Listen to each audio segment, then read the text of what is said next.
જિંદગી ખેલ તમાશા. જિંદગી એક તમાશો છે, એક નાટક છે, એક તાઇફો છે. આનંદમાં રાજેશ ખન્ના અમિતાભ બચ્ચનને આવું કહે છે. એક ડાયલોગ હતો, बाबू मशाई हम सब इस रंगमंच की कठपुतलियां हैं जिसकी डोर किसी और की उंगलियों में बंधी हुई है. બહુ જ સાચું છે. આપણે જુદા જુદા રોલ કરીએ છીએ, ક્યારેક પિતાનો, ક્યારેક માતાનો, કાં તો ભાઈ બહેન, પતિ, સંતાન, મિત્ર ના જુદા જુદા રોલ કરીએ છીએ. માણસ અદ્ભુત અભિનેતા છે.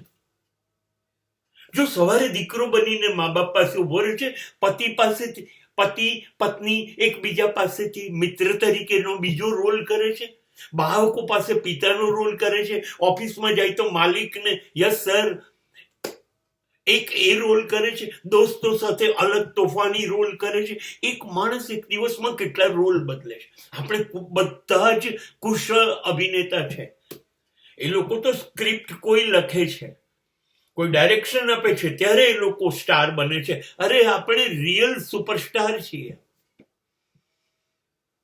આપણે એક જ જીવનમાં નહીં, એક દિવસમાં, એક કલાકમાં કેટલી લાગણીઓ બદલીએ છીએ.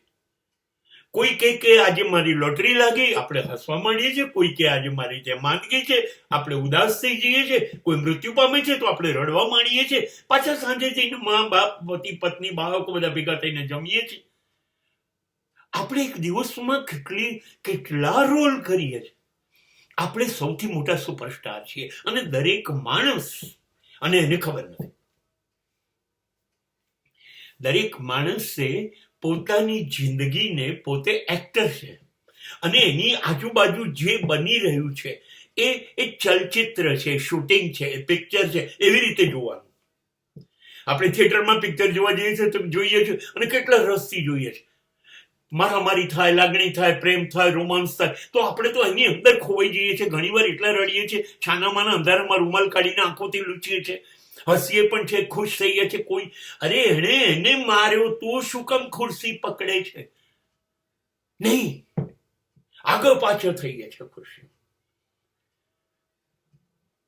હવે વાસ્તવિકતામાં જેવું પ્રોજેક્ટર બંધ થશે, પડદો ખાલી હશે, એમાં કોઈ એક્ટર નહીં હોય, એમાં કોઈ રોમાન્સ નહીં હોય, એમાં કોઈ ફાઇટ નહીં હોય, એમાં કોઈ લાગણી નહીં હોય.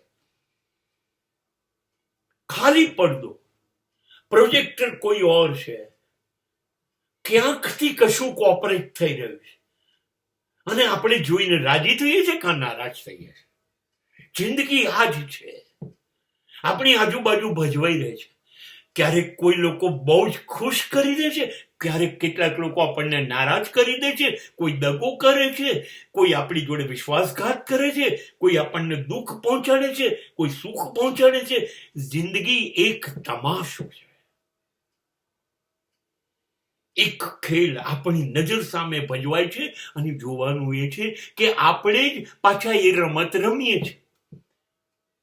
એમાં રાજી પણ થઈએ છીએ અને નારાજ પણ થઈએ છીએ. પણ પિક્ચર જોઈ લીધા પછી,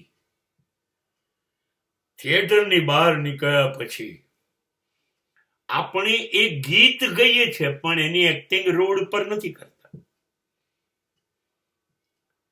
પિક્ચર પૂરતા આપણે એમાં ડૂબી જઈએ છીએ, પછી વાસ્તવિક જિંદગીમાં આવી જઈએ છીએ અને ચલચિત્રની અસર આપણી પર નથી રહેતી. પાછા હતા એ જ થઈ જઈએ છીએ. અંદર ભલે વિમાનો ને ગાડીઓ ને મહેલોની વાત હોતી, પણ પછી પાછા આપણી સાયકલ લઈને આપણા ઘરે જઈએ છીએ. જીવન આ છે. આજે જેમ એમાં જુદા જુદા પાત્ર આવે ને પછી જતા રહે, એવી રીતે આજે મા બાપ આવ્યા, કાલે પત્ની આવી, પતિ આવ્યો, બાળકો આવ્યા, મિત્રો આવ્યા, મિત્રો બન્યા, દુશ્મન બન્યા, ગયા. પાત્રો આવે, પાત્રો જાય, પાત્ર હસાવે, પાત્ર રડાવે, પાત્રો સાથે નાચીએ, પાત્રો સાથે રમીએ. જિંદગીમાં જે થાય છે એમાં હું નથી, હું તો જોઉં છું. આઈ એમ ઓબ્ઝર્વર. હું દ્રષ્ટા છું, હું જોઈ રહ્યો છું. મને ખબર છે આજે જે મારી પત્ની છે એ ગયા વખતે બીજા જન્મમાં નહોતી અને હવે હું મરી જઈશ પછી નહીં હોય. આજે જે મારા બાળકો છે આજે છે, કાલે નહીં હોય. આજે જે હું દીકરો છું એ આજે છે, મારા મા બાપ છે, હવે પછી બીજા મા બાપ હશે. We are playing, we are acting here. We are participating of a role. And we are doing it absolutely marvelously. એટલે આપણને એવું લાગે છે કે હું જ નહીં, આપણી આજુબાજુ પિક્ચર ભજવાઈ રહ્યું છે ને આપણે જોઈ રહ્યા છે. એટલે જિંદગીને હું એક સિનેમા કહું છું.